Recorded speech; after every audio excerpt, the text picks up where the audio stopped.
증시 각도기. 안녕하세요. 증시 각도기 TV 시청자 여러분, 투자자 여러분, 도기마을 여러분, 청취자 여러분 모두 반갑습니다. 네, 약간 뿌옇지만 이 아침은 굉장히 일찍 밝고 있습니다. 이제는 새벽 5시 이전에 날이 밝기 시작합니다. 화제가 계속해서 다가오고 있는 시점이 되었고요. 이제 5월달 셀인 메이 했으니까 이제 바인 메이 한번 하는 시점이 오늘부터 시작되기를 간절히 바라면서, 그러나 정말로 그럴 수 있을지, 우리의 바람은 그렇지만 냉정한 현실은 어떨지에 대해서 분석하는 시간 한번 같이 갖도록 하겠습니다. 자, 먼저 오늘의 한마디, 오늘은 장이 없었으니까 오늘의 한마디 하기 전에 손흥민 선수의 잉글랜드 프리미어리그 득점왕을 축하합니다. 대단하지 않습니까? 근데 역시나 저는 그렇게 이런 모습을 보게 되면 저 선수 정말 얼마나 열심히 살았을까 하는 생각이 드는 게 사실이에요. 얼마나 열심히 꾸준히 했을까. 옛날에 박찬호 선수도 그랬잖아요. 한국에 오면 깜짝 놀랐다는 거야. 한국 프로야구 선수들이 루틴이 딱 정해져 있어서 항상 운동을 꾸준히 한다. 예, 아마 손흥민 선수도 아주 강력한 루틴을 갖고 있지 않을까. 우리도 그런 루틴을 가지면 좋은 투자자가 된다. 그 중에 작은 루틴 하나가 증시각도의 팁이다. 네. 광고. 네, 광고였습니다. 자, 오늘 한마디. 약세장 진입하기엔 기업 실적이 너무 살아있는 거 아니야? 약세장에 진입하기에는 너무 기업 실적이 살아있는 거 아니야? 이게 오늘의 한마디입니다. 보통 우리가 지수가 20% 이상 떨어지면 약세장 진입이라고 표현하는데, 지난 주말에 S&P 500이 20% 장중에 떨어졌었습니다.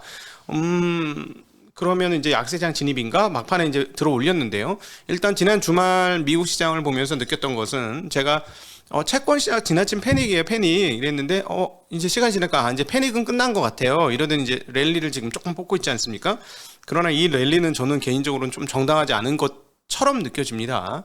아마 3%대 중반 정도까지 현재 분위기면 10년물 채권 금리가 올라갔다가 그 다음부터 이제 진짜로 괜찮은 시점에 오지 않겠는가. 그러니까 제 생각에는 채권 투자는 10년물 3.5% 정도 찍으면 그때부터는 이제 분할 매수로 본격적으로 진입을 하시면 될 것 같고, 지금 매수하실 분들은 연말까지 분할 매수를 한다는 각오로 채권 하시는 게 좋을 것 같고, 자꾸 채권 사는 거 아니에요 라는 얘기가 들려오는 거 보니까 생각보다 조금 이따 사셔도 될 것 같습니다. 대중적인 생각이 모여지는 그 시점이 결코 좋은 시점이 아니고, 대중들이 버린 그 시점에서가 좋은 거죠. 그래서 미국도 지금 항복 선언이 있느냐, 그 얘기가 나왔는데 저도 동일하게 생각합니다. 미국이 항복 선언을 하면 그때부터는 고예요. 근데 지금 항복 선언이 있는지 지금 조금 애매합니다. 그래서 일단 지난주 어떻게 이루어졌었는지 finviz.com 흐름 한번 먼저 살펴보고, 그 다음에 심리도 한번 같이 보고 얘기 계속하도록 하겠습니다. 자, 보시면 섞여 있어요. 그러니까 일방적 하락이 아니고요. 빅테크들은 조금 약했고, 그 다음에 그동안 좀 페어처럼 보여지는 엔비디아, 테슬라 이런 것들이 많이 빠졌습니다만은, 그 외에 다른 쪽은 전반적으로 반등을 좀 했거든요. 그래서 오른 종목이 조금 더 많아 보여요. 비중적으로는 큰 놈들이 떨어졌기 때문에 마이너스가 나지만, 이렇게 잘잘한 놈들은 반등을 많이 해서 이제 좀 분위기 바뀌는 거 아닌가 하는 생각을 좀 들게 만들어 주었고요. 그 다음에 이제 심리도 한번 살펴보죠. 심리도는 충분히 나빠요. 10일이잖아요. 자, 이 정도면 충분히 나쁘다. 그러니까 나쁜 거 반영될 만큼 반영됐다, 이렇게 정리해도 뭐 크게 문제인 것 같진 않습니다. 자, 다시 돌아와서 S&P는 20% 장중에 떨어졌고, 나스닥은 작년도 고점 대비 29.9% 거의 30% 빠졌습니다. 근데 나스닥은 이게 유효하지 않은 게 작년에 너무 미친 가격으로 올랐어요. 뭐 로그를 안 씌우고 보면 역대 최고 상승폭이거든요. 그리고 뭐 작년에 우리가 뭐 S&P 기준으로 뭐 신고가 갱신이 뭐 57번이네 뭐 이렇게 막 난리도 아니었잖아요. 매일같이 고가 갱신을 했잖아요. 그러니까 이미 과했던 것을 되돌린 상황이 지금의 상황이다. 그래서 오히려 지금은 하락을 하긴 했지만 정상적 상황이다라고 보는 게 맞을 것 같습니다. 그래서 지금 여기서 우리가 분간해야 될 것은 약세장으로 갈 것이냐 말 것인지를 따져봐야 되는데, 과거 이제 인포맥스에서 전해주는 과거 약세장 평균은 338일 지속됐답니다. 거의 1년. 그리고 약세장에서는 평균 38% 빠졌대요. 그러니까 이건 아마 대표 지수인 S&P 기준으로 이렇게 얘기를 할 텐데, 우와, S&P 기준 앞으로도 더블 더 빠져야 돼. 지금 빠진 것만큼 더 빠져야 된다는 얘기가 나오는 거고요. 그런데 여기서 보면 경기 침체냐 아니냐의 여부에 따라서 낙폭이 많이 달라졌다라는 언급을 하고 있습니다. 경기 침체로 빠졌을 때의 약세장은 주가가 평균 47.9% 반토막 났다는 것이고요. 그냥 하락장, 그냥 약세장일 때 경기 침체까지 있지 않고 올랐다가 지금처럼 지금 되돌리고 있는 약세장에서는 평균 21.3% 수준의 하락을 했다라고 이야기를 합니다. 그렇다면 이번이 경기 침체를 불러오지 않는 약세장이라면 거의 대부분 하락했다, 거의 다 하락했다라고 볼 수 있겠고, 경기 침체로 넘어가는 하락장이면 조금 더 빠질 수 있다라고 정리를 해볼 수가 있겠죠. 자, 그러면 경기 침체인지 여부를 우리가 이제 살펴봐야 되는데요. 우리 증시가TV 계속해서 보신 분들은 잘 아시겠습니다만, 경기 침체를 지금 불러오는 것은 뭔가요? 네, 인플레이션의 고공행진이 지속되면 그로 인해서 연준이 금리를 계속해서 공격적으로 인상을 시킬 수밖에 없을 것이고, 그러면 체력이 떨어진 상황에서 높은 금리를 감당해내지 못할 것이다. 그래서 침체가 올 것이다 라는 게 이제 채권 시장의 논리라는 거, 우리가 그동안 계속해서 서로 이야기를 나누었죠. 자, 지금 그렇다면 인플레이션 고공행진을 지탱하는 요인, 두 가지 요인은 무엇인가요? 이제 워낙 얘기를 많이 했으니까 첫 번째는 전쟁입니다.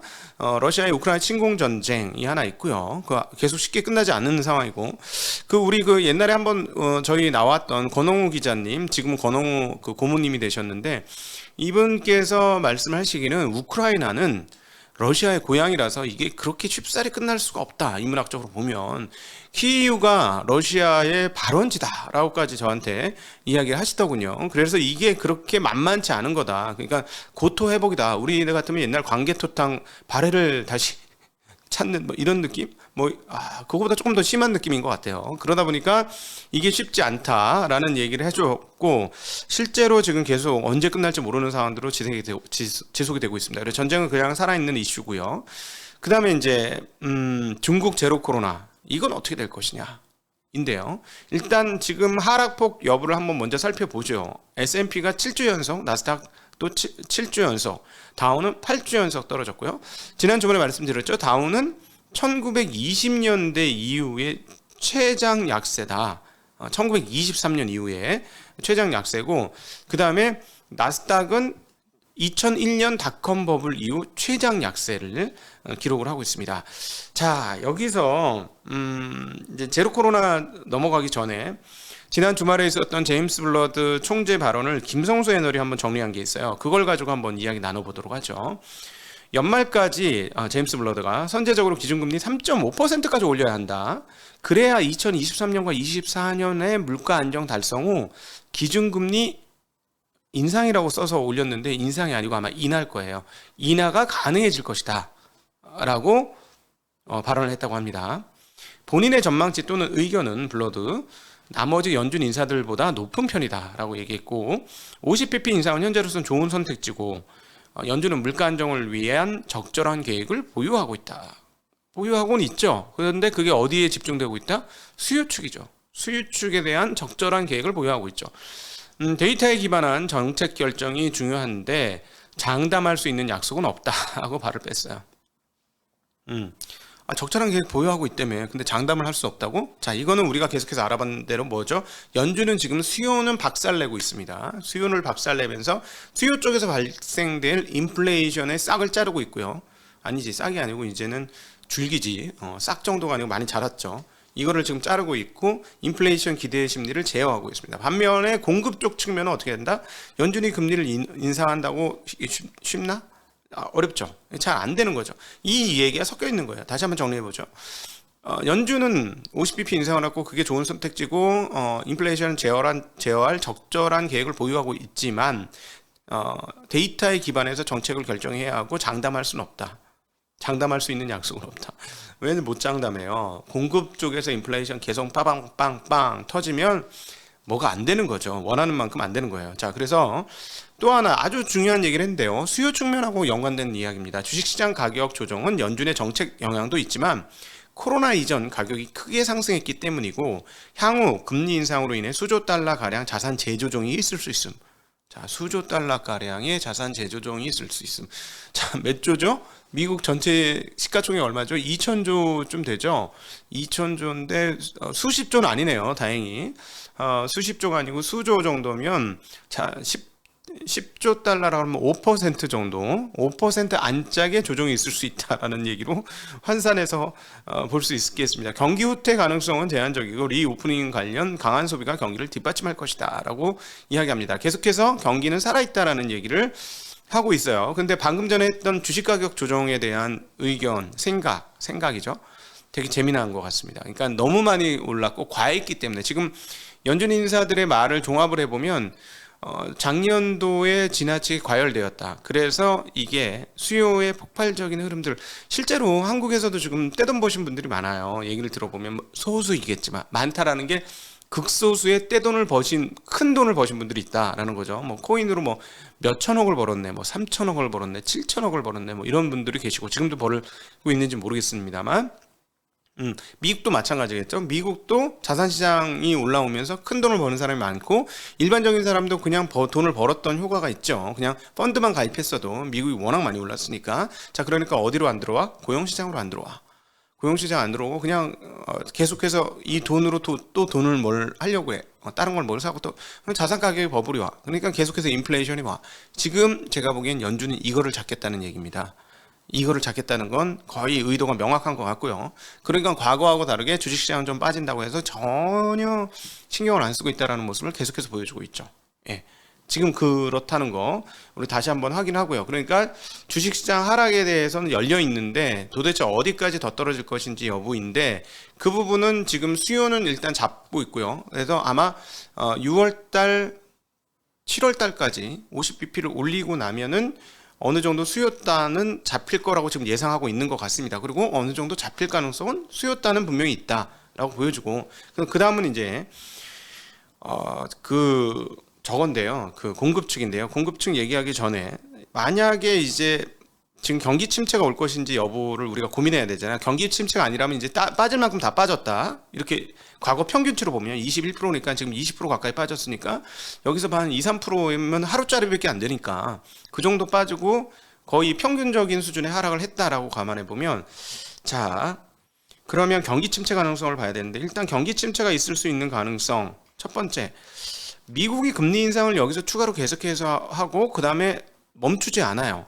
예를 들어서 진짜 블러드가 얘기한 것처럼 연말 기준 3.5%의 금리를 만들고 내년도도 인플레이션이 가라앉지 않아서 내년까지도 좀 이어진다. 그럼 어떻게 될까요?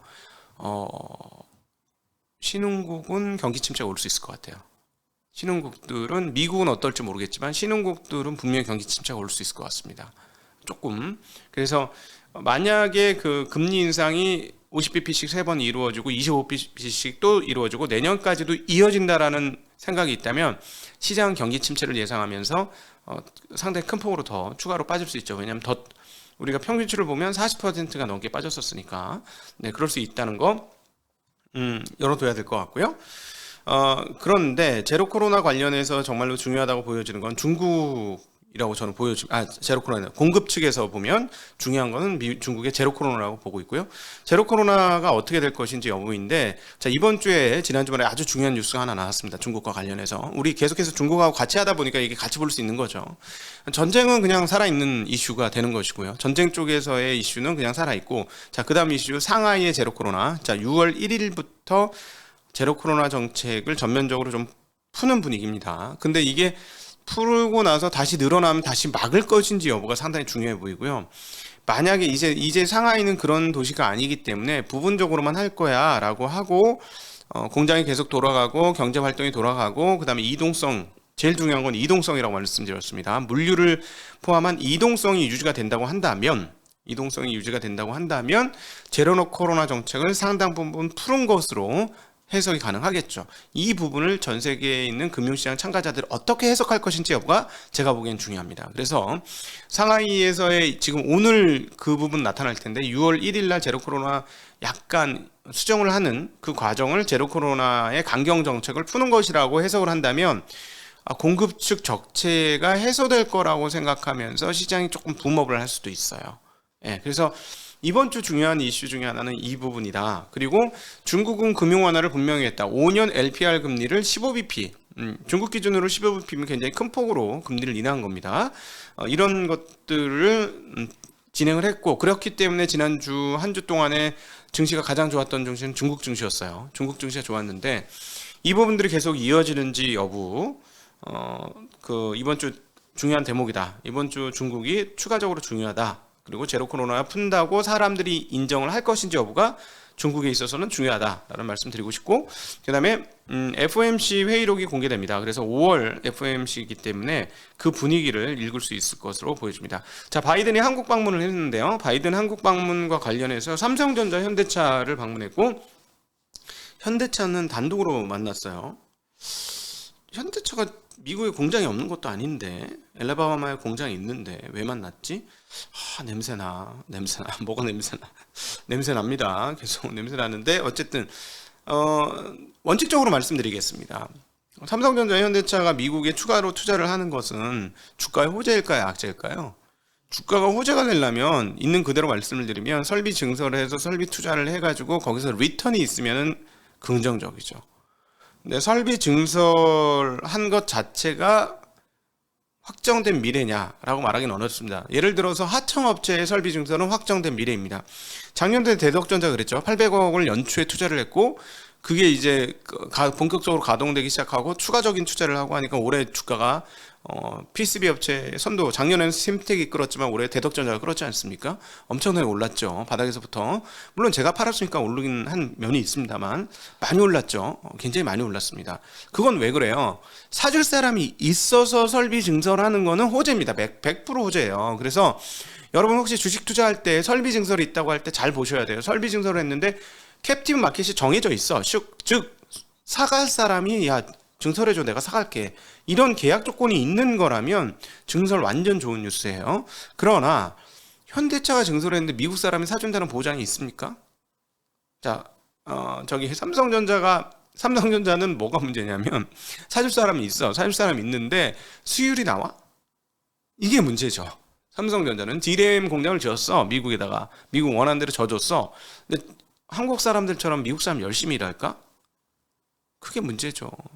아메리칸 팩토리라는 영화 보세요. 주말에 발 타고 막 너무 좋아, 목가적이야. 그리고 그게 옳다고 생각해요. 저는 그런 삶이 옳다고 생각해요. 근데 D램은요 3교대 공장 아닙니까? 3교대 공장? 24시간 뺑뺑 돌아요, 공장이. 자, 그거를 한국 사람만큼의 월급을 받고 할 수 있을까? 미국 사람이? 그게 문제인 거죠. 그렇게 열심히 할 수 있을까? 그게 문제죠. 그래서 설비 증설이 바로 긍정적인 뉴스는 아니라는 거. 삼성전자가 요번에 어디죠? 오스틴 말고 거기에다 해놓고도 설비 증설이 잘 안 나가는 이유가 뭘까요? 공급 발주가, 그러니까 장비 발주가 되는 것 같나? 되나? 뭐 이렇게 보이는 이유가 뭔가요? 제가 보기에는 수율에 있어서 자신하기가 좀 만만치 않을 것이다. 그래서 조금 달라요. 반도체 업체는 좀 다르다고 보면 되겠고, 소형 원전 관련 협력하기로 얘기했었는데 이건 없던 게 생기는 거니까 이거는 뭐 호재가 될 수 있으나 주가가 이미 먼저 올랐다면 뉴스에 팔아야 되는 거죠. 그러니까 그 부분도 기억을 하셔야 될 것 같습니다. 자, 재미난 뉴스, 애플의 탈중국화 전략이 시동을 걸고 있는 것 같습니다. 월스트리트 저널이 보도를 했는데요.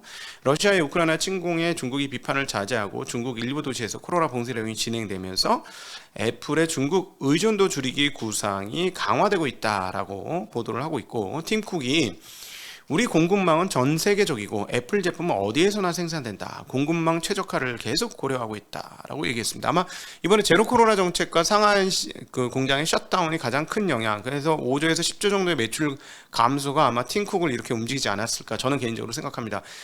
이 관리의 달인 아닙니까? 특별히 물류 관리의 그 천재라고 알고 있는데 가만히 있을 수 없죠. 그래서 아마 인도와 동남아 쪽으로 공장이 이동한다라는 소문이 돌고 있습니다. 자, 이번 한 주간 일정 한번 살펴보고, 여러분들과 함께는 질의응답으로 넘어가도록 하겠습니다. 자, 23일 날 라파엘 보스팅 애틀랜타 연은 총재 연설이 있고, 에스터 조지 캔사스시티 연은 총재 연설이 있습니다. 줌 비디오에 실적 발표했고요. 24일 화요일 미국 시장입니다. 글로벌 S&P 글로벌 마켓 제조업 서비스 구매 관리자 지수 PMI 예비치가 있고요. 신규 주택 판매 4월치가 발표됩니다. 25일 수요일은 4월 내구 제조 수주, 그 다음에 아까 말씀드렸던 FOMC 5월달 의사록이 발표됩니다. 요거에 따라서 우리나라 시간으로 이제 목요일 정도에 금요일이겠네. 목요일 정도에 어떤 일이 벌어질지 좀 잘 봐야 될 것 같아요. 그다음에 엔비디아 실적이 나오는데, 자, 엔비디아 실적과 관련해서 중요한 부분은 뭐냐면, 시장이 이제 이렇게 성장주에 대한 PER 배수를 몇 배 줄 것인지가 상징적인 의미가 엔비디아가 있습니다. 엔비디아도 100배를 받았던 회사였기 때문에 지금 주가 엄청나게 빠졌죠. 근데 엔비디아는 조금 악재가 있네요. 지금 비트코인 시장 죽은 거, 이런 것들이 엔비디아한테는 상당히 악재라고 보여지고요. 근데 엔비디아는 굉장히 좋은 회사고 잘하는 회사입니다. 그러나 이 악재 속에서 멀티플을 얼마를 배정받을 것이냐. 그렇다면 엔비디아가 만약에 멀티플을 상당히 낮게 받게 된다면 비슷한 멀티플을 받았던 테슬라에 대한 멀티플도 생각을 다르게 해야 될 수도 있다라는 점 같이 보셔야 될 것 같습니다. 네, 26일에는 뭐 코스코, 메이시스 이런 그 유통업체들 실적 어떤지 진짜 궁금하죠. 지난주에 그걸로 아주 매도 폭발이 나왔는데 코스트코는 괜찮을 것 같은데 한번 살펴보죠. 이 부분도 어떻게 되는지 되게 중요할 것 같습니다. 네, 27일에는 개인소비 PCE 개인소득 발표가 있습니다. 자, 여러분 오늘도 긴 시간 함께 해주셔서 진심으로 감사합니다. 여러분들과 함께하는 질의응답으로 넘어가도록 하겠습니다. 감사합니다. 안녕.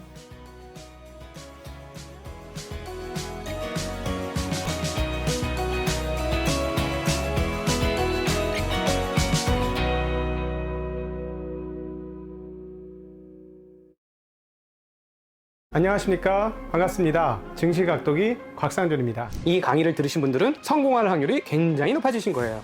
여러분이 투자하신 시간과 가치가 여러분에게 실질적인 노후를 보장하는 수단으로 돌아올 것이라고 저는 믿습니다. 이거 우리끼리 비밀입니다. 이거 딴 데 가서 말씀하지 마세요. 이런 강의하는 사람 거의 아마 제 생각에는 없을 것 같아요. 이건 실전을 해본 사람만 아는 얘기예요.